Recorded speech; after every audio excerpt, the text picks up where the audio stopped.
नमस्कार दोस्तों, स्वागत है आपका मेरे चैनल टीएमए ज्ञान पर। इस चैनल पर हम अकाउंटिंग, इनकम टैक्स, जीएसटी से रिलेटेड वीडियोस डालते रहते हैं।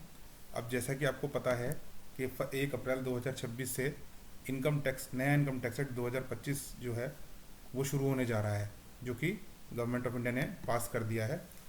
अब हमारे सामने ये समस्या है कि अभी हमें पुराना वाला इनकम टैक्स एक्ट भी फॉलो करना है और नया वाला इनकम टैक्स एक्ट भी फॉलो करना है, कि जो कि 1 अप्रैल 2026 से शुरू हो जाएगा। तो अब हमें दोनों की कंपेरेटिव स्टडी करते हुए चलना है। तो इसी सीरीज में हम इनकम टैक्स 2025 से रिलेटेड वीडियो की शुरुआत आज से कर रहे हैं, जिसमें कि पहली सीरीज 1 जो कि जनरल चेंजेस है, जो कि मोटे मोटे क्या क्या चेंजेस हुए हैं जो कि हम सभी को जानने चाहिए, उसके ऊपर वीडियो बनाया गया है। तो आशा करता हूँ ये वीडियो आपको पसंद आएगा। चलिए अब जल्दी से अपना वीडियो शुरू कर लेते हैं। तो जैसा कि आपको पता है कि इनकम टैक्स एक्ट 2025 पास हो चुका है और 1 अप्रैल 2026 से ये शुरू हो जाएगा। तो इसमें कुछ हमारे पुराने प्रोविजंस भी एप्लीकेबल होंगे और कुछ हमारे नए प्रोविजंस जो इनकम टैक्स एक्ट 2025 के अकॉर्डिंग है, उसको भी हमें समझना पड़ेगा। तो सबसे पहले हम ये समझ लेते हैं कि हमारे जो नया इनकम टैक्स एक्ट 2025 है उसमें क्या क्या मेजर चेंजेस हुए हैं और कैसे कैसे वो आगे इम्प्लीमेंट होंगे। तो सबसे पहला ये है कि इस एक्ट को गवर्नमेंट ऑफ इंडिया ने बहुत ही जो है सिंप्लीफाई बनाने की कोशिश करी है और इसकी जो लैंग्वेज है वो बहुत सिंपल रखी गई है। यानी कि इस लैंग्वेज, पहले की जो लैंग्वेज टिपिकल लैंग्वेज थी उसको हटाते हुए इसमें बहुत सिंपल लैंग्वेज का प्रयोग किया गया है, जिससे कि हम प्रोविजंस और एक्ट को अच्छी तरीके से समझ पाएँ। दूसरा, इसके अंदर जो बहुत सारे अमेंडमेंट अब तक हो चुके थे, क्योंकि पुराना इनकम टैक्स एक्ट 1961 में बना था और अब इतने साल तक आते आते उसमें काफ़ी सारे अमेंडमेंट हो चुके थे। उन अमेंडमेंट्स को एक जगह कंसोलिडेट करने का कोशिश किया गया है, जिससे कि उनको अच्छी तरीके से समझा जा सके। इसके अलावा नेक्स्ट इसमें क्या चेंज हुआ है कि बहुत सारे ऐसे प्रोविजंस थे जो कि अब ऑब्सोल्यूट हो चुके हैं या रिडंडेंट हो चुके हैं, उनकी अब प्रासंगिकता नहीं है, उनकी अब जो है ज़रूरत नहीं है। तो इस तरह के पुराने प्रोविजंस को इसमें से हटा दिया गया है और इस तरह के सेक्शन को रीऑर्गेनाइज किया गया है, ताकि सारे रिलेटेड सेक्शन आपको इधर उधर ना देखने पड़े, एक ही जगह सारे सेक्शन आपको मिल जाए। नेक्स्ट इसके अंदर सबसे जो ज़्यादा एक इंपॉर्टेंट चेंजेस हुआ है वो ये है कि इसके अंदर फॉर्मूलों का बहुत ज़्यादा यूज़ किया गया है। टेबल्स एंड फॉर्मूले को, अगर हम किसी चीज़ को पैराग्राफ की फॉर्म में समझते हैं या उस चीज़ को हम टेबल की फॉर्म में समझते हैं, तो दोनों में काफ़ी अंतर रहता है। तो जो टेबल की फॉर्म में या टेबल की फॉर्म या ग्राफ की फॉर्म में होती है वो हमें जल्दी समझ में आती है। तो उसी चीज़ को ध्यान में रखते हुए इनकम टैक्स एक्ट 2025 में मैक्सिमम टेबल्स और फॉर्मूले का यूज़ किया गया है, ताकि आपकी अंडरस्टैंडिंग बहुत ही ईजी हो सके।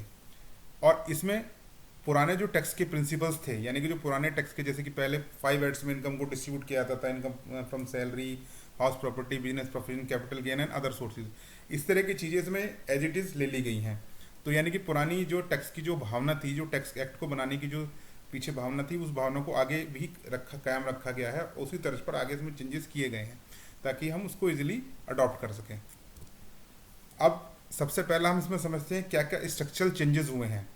तो स्ट्रक्चरल चेंजेस के लिए मैंने इसका कंपैरिजन बनाया है इनकम टैक्स एक्ट 1961 और इनकम टैक्स एक्ट 2025।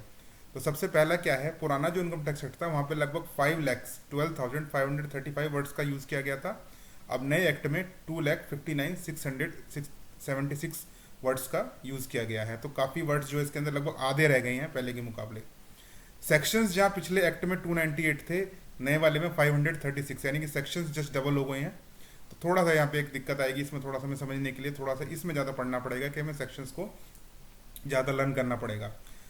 चैप्टर्स में कोई चेंज नहीं हुआ है, पहले भी 23 चैप्टर्स थे और अब भी 23 चैप्टर्स हैं। शेड्यूल्स इनकम टैक्स एक्ट में 14 थे, यहाँ पे 16 शेड्यूल हो गए हैं। टेबल्स पुराने वाले एक्ट में 18 थी, लेकिन यहाँ पे लगभग 3 गुनी टेबल्स हो गई हैं, क्योंकि जैसे कि मैंने पहले बताया था कि नए इनकम टैक्स एक्ट में टेबल्स की फॉर्म में समझाने की कोशिश करी गई है। तो ज़्यादातर चीज़ों को टेबल्स की फॉर्म में समझाया गया है। फॉर्मूले जहाँ पिछले इनकम टैक्स एक्ट में 6 थे, यहाँ वो काफ़ी ज़्यादा लगभग 9 टाइम्स इंक्रीज हो गए हैं। तो फॉर्मूले 46 हो गए हैं, तो फॉर्मूलों का ज़्यादा यूज़ होगा। टोटल नंबर ऑफ पेजेस 823 थे पुराने वाले इनकम टैक्स एक्ट में, जो कि यहाँ पे कम हो गए 622 हो गए, लगभग 200 पेज के करीब कम हो गए हैं। तो इस तरीके से आप स्ट्रक्चरल चेंजेस देखेंगे क्या क्या चेंजेस आया है कि पिछले एक्ट इनकम टैक्स एक्ट 1961 में और नया एक्ट इनकम टैक्स 2025 में। तो सेक्शंस वगैरह बढ़ गए हैं, टेबल्स बढ़ गए हैं, फॉर्मूले बढ़ गए हैं, ठीक है। पेजेस लेकिन कम हो गए हैं और वर्ड्स भी कम हो गए हैं। तो यानी कि इस तरीके से हम इसको ये समझ सकते हैं कि अब इसको समझना इसलिए आसान होगा क्योंकि यहाँ पर टैबलर फॉर्म में चीज़ें ज़्यादा आएंगी या टेबल्स की फॉर्म में ज़्यादा आएंगी, फॉर्मूले की फॉर्म में ज़्यादा आएंगी, तो वो हमें ईजी पड़ेगा। अब हम जो जनरल चेंजेस आते हैं उसको देखेंगे। यहाँ मैं आपको एक चीज़ क्लियर कर देना चाहता हूँ, आज का जो वीडियो है सिर्फ जनरल चेंजेस पे है। इसके बाद अगली सीरीज से हम स्पेसिफिक, जैसे कि इनकम फ्रॉम सैलरीज में क्या चेंजेस हुए हैं, इनकम फ्रॉम हाउस प्रॉपर्टी में क्या चेंजेस हुए हैं, अदर और चीज़ों में टीडीएस में क्या चेंजेस हुए हैं, ठीक है, या टीसीएस में क्या चेंजेस हुआ है, इनका भी क्लॉज बाय क्लॉज एनालिसिस करेंगे अगली सीरीज में, ठीक है। तो धीरे धीरे हम इसको आगे बढ़ाते रहेंगे। तो सबसे पहला जो इंपॉर्टेंट चेंज हुआ है, हम एक साल की इनकम जो कि 12 मंथ का पीरियड लेते रहे हैं पिछले इनकम टैक्स एक्ट में, जिसको हम प्रीवियस ईयर और असेसमेंट ईयर बोलते हैं, यानी कि प्रीवियस ईयर की इनकम पर असेसमेंट ईयर में टैक्स कैलकुलेट होता है। तो यहाँ पे इन दोनों का डिफरेंस खत्म कर दिया गया है और एक नई टर्मिनोलॉजी यूज करेगी, tax year. Tax year same 12 months का पीरियड होगा, जो कि 1 अप्रैल 2026 से शुरू होकर 31 मार्च 2027 को खत्म होगा। और इस टैक्स ईयर की इनकम पर अगले टैक्स ईयर में हमें इनकम टैक्स पे करना होगा। तो यहाँ पे असेसमेंट ईयर और प्रीवियस ईयर का जो कन्फ्यूजन था वो खत्म कर दिया है, उनको खत्म करके सिर्फ टैक्स ईयर यहाँ पे एग्जिस्ट करेगा। यदि किसी ने अपना बिजनेस टैक्स ईयर में जिस दिन से शुरू किया है उस दिन से उसकी स्टार्टिंग मान ली जाएगी, ठीक है। तो इस तरीके से यहाँ पे पहला लैंडमार्क चेंजेस हुआ है असेसमेंट ईयर और प्रीवियस ईयर को खत्म करके टैक्स ईयर लाने में। नेक्स्ट इंपॉर्टेंट चेंज हुआ है due date filing of returns. अगर आप पहले इनकम टैक्स एक्ट की तरफ देखें तो वहाँ पे 2 ही तरह की डेट्स एग्जिस्ट कर रही थी। यदि ऐसे असेसी जिनका टैक्स ऑडिट नहीं होना है, मीन्स वो टैक्स ऑडिट के दायरे में नहीं आते हैं, चाहे वो बिजनेस करते हों, चाहे वो सैलरीड क्लास हों या किसी और फॉर्म में इनकम अर्न कर रहे हों, लेकिन वो टैक्स ऑडिट के दायरे में नहीं आते, ठीक है। तो उसके केस में डेट जो थी 31 जुलाई लास्ट डेट थी। और ऐसे ऐसे टैक्स पेयर जिनका ऑडिट होना है उनकी लास्ट डेट 31 अक्टूबर रिटर्न फाइलिंग की रही थी। टैक्स ऑडिट रिपोर्ट की डेट 38 सितंबर थी। अब यहाँ पे इसमें चेंज हो गया है, जिनको ITR 1 और ITR 2 फाइल करना है, यानी कि जिनकी सैलरी की इनकम है या एक से ज़्यादा हाउस प्रॉपर्टी की इनकम है, ठीक है, या अदर सोर्सेज इंटरेस्ट से इनकम है, तो उनको ITR 1 और ITR 2 जनरली फाइल करना होता है। तो उनके लिए जो लास्ट डेट है वो 31 जुलाई ही रहेगी। नेक्स्ट, ऐसे टैक्स पेयर जो कि बिजनेस एंड प्रोफेशन में एंगेज्ड हैं लेकिन ऑडिट नहीं होना है, उनके लिए डेट 31 अगस्त हो गई है। अदर टैक्स पेयर यानी कि जिनकी जो है टैक्स ऑडिट होना है उनकी डेट 31 अक्टूबर हो गई है। तो यहाँ पे 3 तरह की कैटेगरी डिफाइन करी गई हैं, 31 जुलाई, 31 अगस्त एंड 31 अक्टूबर, ठीक है। तो आप देख सकते हैं कि इसमें चेंजेस आया है। टैक्स ऑडिट की रिपोर्ट की डेट जो है 38 सितंबर ही रखी गई है, उसमें कोई चेंज नहीं हुआ है, वो सेम रहेगी। तो अब आपको यहाँ पे एक बेनिफिट मिल जाएगा, यदि जो टैक्स पेयर सैलरी अर्न नहीं कर रहा, बिजनेस एंड प्रोफेशन से इनकम अर्न कर रहा है, तो उसके लिए डेट 31 अगस्त, यानी कि मोटा मोटा 1 महीने का उसको एक्सटेंशन मिलेगा और वो 31 अगस्त तक अपनी रिटर्न फाइल कर सकते हैं, ठीक है। नेक्स्ट इंपॉर्टेंट चेंज हुआ है जो कि बहुत अच्छा चेंज लाया गया है, रिवाइज इनकम टैक्स। अगर आप अपनी इनकम टैक्स रिटर्न फाइल करते हैं लेकिन उसमें कुछ गलती रह जाती है तो उसको रिवाइज करने की फैसिलिटी मिलती है। पहले वो जो टाइम पीरियड था वो 9 मंथ्स था from the end of the relevant financial year, 9 months के अंदर, यानी कि जैसे कि जो फाइनेंशियल ईयर हमारा 1 अप्रैल 2025 से शुरू होकर 31 मार्च 2026 तक खत्म हुआ है, तो उसके 9 मंथ्स के अंदर अंदर तक आप अपनी रिटर्न को रिवाइज कर सकते थे, यानी कि 31 दिसंबर तक। उसके बाद रिवीजन की फैसिलिटी अलाउड नहीं थी। अब उस पीरियड को बढ़ा के 12 मंथ्स कर दिया गया है, यानी कि आप 31 मार्च तक अपनी रिटर्न रिवाइज कर सकते हैं। तो जो पहले 9 मंथ्स का पीरियड था वो बढ़ के अब 12 मंथ्स का हो गया। तो 3 मंथ्स का एक्सटेंशन इसके अंदर हमें मिला है और हम अपनी रिटर्न को अब आगे 3 मंथ्स तक और रिवाइज कर सकते हैं, ठीक है। वैसे पहले भी ये 31 मार्च तक के टाइम मिलता था, लेकिन वो बीच में कम करके 9 मंथ्स हो गया था, वापस से उसको फिर से वहीं पे कंसिडर किया गया है।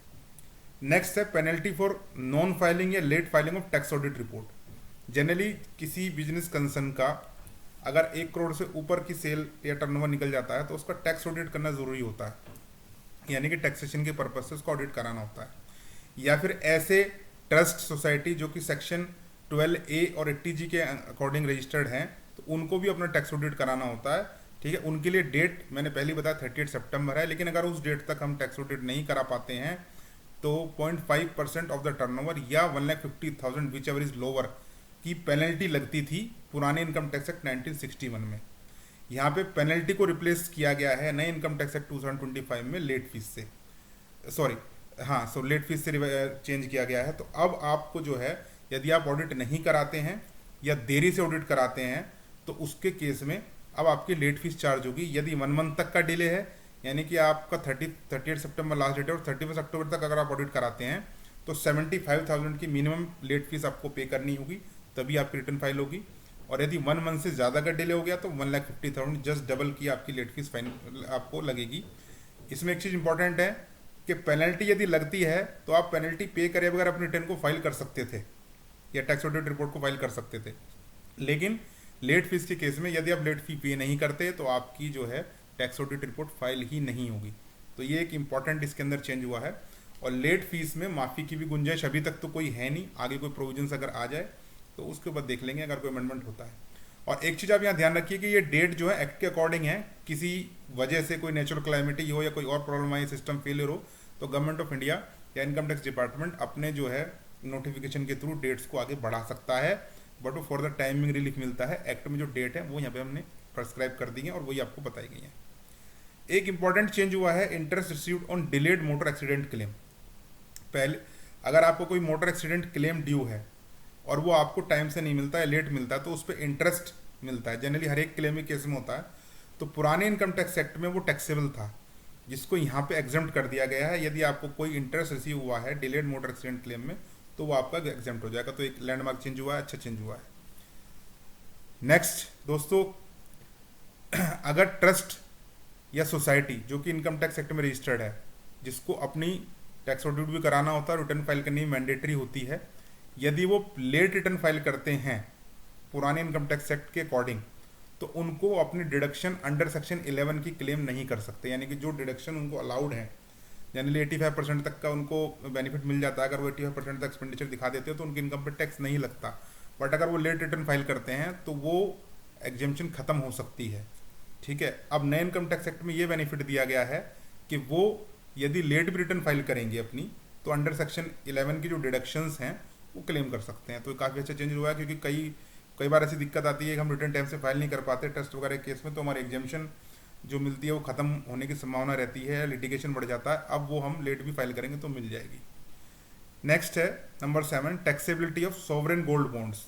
ये गवर्नमेंट ऑफ इंडिया के गोल्ड बॉन्ड्स होते हैं, ठीक है, सॉवरेन गोल्ड बॉन्ड, जिसमें हम इन्वेस्ट करके अपने रिटर्न्स इंटरेस्ट वगैरह अर्न करते रहते हैं।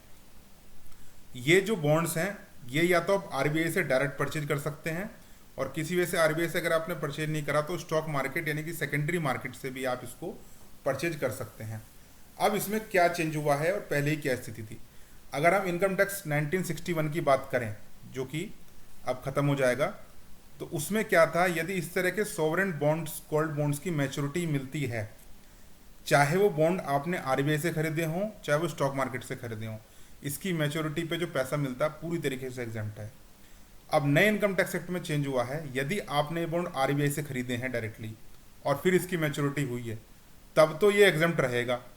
लेकिन अगर आपने ये बॉन्ड खरीदे थे स्टॉक मार्केट से और अब आप इसकी मैच्योरिटी ले रहे हैं 1 अप्रैल 2026 के बाद में, तो ये टैक्सेबल होगा। और इसमें एक चीज़ और करी गई है कि रेट्रोस्पेक्टिव है, यानी कि आपने 1/4/2026 से पहले भी कोई गोल्ड बॉन्ड खरीदे थे सॉवरेन गोल्ड बॉन्ड, लेकिन वो स्टॉक मार्केट से खरीदे हैं और उनकी मैच्योरिटी आज आप 1/4/2026 के बाद ले रहे हैं, तो ये पूरी तरीके से टैक्सेबल रहेगी। तो यहाँ पे एक थोड़ा सा ग्लिच है, थोड़ी सी प्रॉब्लम है, जिसमें कि पहले में बेनिफिट ज़्यादा मिलता था, अब हमें बेनिफिट कम मिल रहा है। ठीक है, यानी कि वो अगर हम स्टॉक मार्केट से लेते हैं तो वो टैक्सेबल हो जाएगा।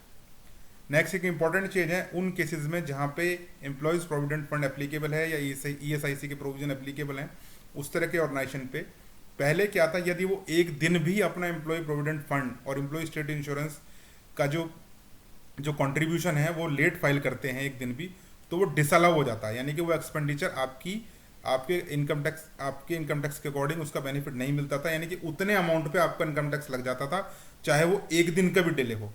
अब यहाँ पे एक ये इंपॉर्टेंट चेंज हुआ है कि जो भी ड्यू डेट आपकी रिटर्न भरने की है, ठीक है, अगर आपकी 31 जुलाई 31 अगस्त है या 31 अक्टूबर है, जो भी आपकी ड्यू डेट है, उस डेट तक अगर आपने अपना ये कंट्रीब्यूशन फाइल कर दिया या पेमेंट कर दिया, तो उस केस में आपको ये एक्सपेंडिचर डिसअलाउ नहीं होगा, यानी कि उस पोर्शन में इनकम टैक्स नहीं मिलेगा। तो इट मीन्स आपको थोड़ा सा डिले भी आप इसको पेमेंट कर सकते हैं, ठीक है, लेकिन इनकम टैक्स रिटर्न भरने की ड्यू डेट तक, उसके बाद करेंगे तो भी डिसअलाउ हो जाएगा। एक इंपॉर्टेंट चेंज हुआ है pension to employees of armed forces. यदि आर्म्ड फोर्सेस के एम्प्लॉय रिटायर होते हैं, चाहे वो नेचुरली रिटायर हों यानी कि अपनी एज पूरी करने के बाद रिटायरमेंट एज, या फिर किसी एक्सीडेंटल या परमानेंट डिसेबिलिटी या पार्शियल डिसेबिलिटी केस में रिटायर हुए हों, उनको पेंशन मिलती है। ठीक है, तो वो पेंशन पूरी तरीके से एग्जम्प्ट हुआ करती थी 1961 में एक्ट में, इनकम टैक्स में। अब यहाँ पे एक चेंज कर दिया गया है, यदि ये रिटायरमेंट किसी बॉडीली इंजरी या डिसेबिलिटी की वजह से हुआ हो उसका रिटायरमेंट, तो उस केस में तो वो एग्जम्प्ट रहेगी पेंशन।